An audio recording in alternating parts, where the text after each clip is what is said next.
ایک زمانے میں پہاڑیوں اور سرسبز و شاداب میدانوں کے درمیان واقع ایک پرامن گاؤں میں للی نام کی ایک نرم دل لڑکی رہتی تھی۔ اس کی بڑی بڑی متجسس آنکھیں تھیں جو شفقت سے چمکتی تھیں، اور اس کا دل صبح کی شبنم کی طرح صاف تھا۔ ایک دھوپ کی صبح جب للی اپنے خاندان کے کھیت کی دیکھ بھال کر رہی تھی، اس نے قریبی جنگل سے ایک بے ہوش، پریشان کن بلین کی آواز سنی۔ اس کا دل تشویش سے اچھل پڑا اور اس نے آواز کا پیچھا کیا جب تک کہ وہ ایک چھوٹے سے خوفزدہ میمنے سے ٹھوکر نہ کھائے۔ بھیڑ کا بچہ اپنی ماں سے الگ ہو چکا تھا اور اب بالکل اکیلا اور خوفزدہ تھا۔ کچاہٹ کے بغیر اس نے بھیڑ کے بچے کو اپنی باہوں میں لے لیا اور اسے تسلی دینے کے لیے پرسکون الفاظ کہے۔ للی جانتی تھی کہ بھیڑ کے بچے کو مدد کی ضرورت ہے اور وہ اسے اپنی ماں کے ساتھ دوبارہ ملانے کے لیے پرعزم تھی۔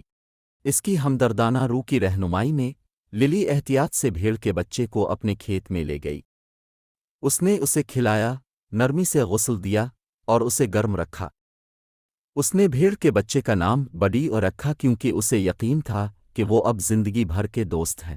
دن ہفتوں میں بدل گئے اور بڈی کے ساتھ للی کا رشتہ مضبوط ہوتا گیا۔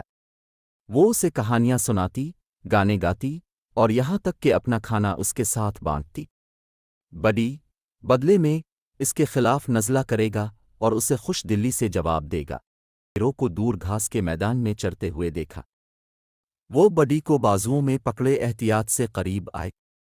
بھیڑوں کے درمیان اس نے ایک ماں بھیڑ کو دیکھا جس میں فکرمندی تھی۔ اس کی آنکھیں ارد گرد کا جائزہ لے رہی تھیں جیسے کچھ تلاش کر رہی ہوں۔ نیند سے پھول گیا جب اس نے بڈی کو آہستہ سے زمین پر رکھا۔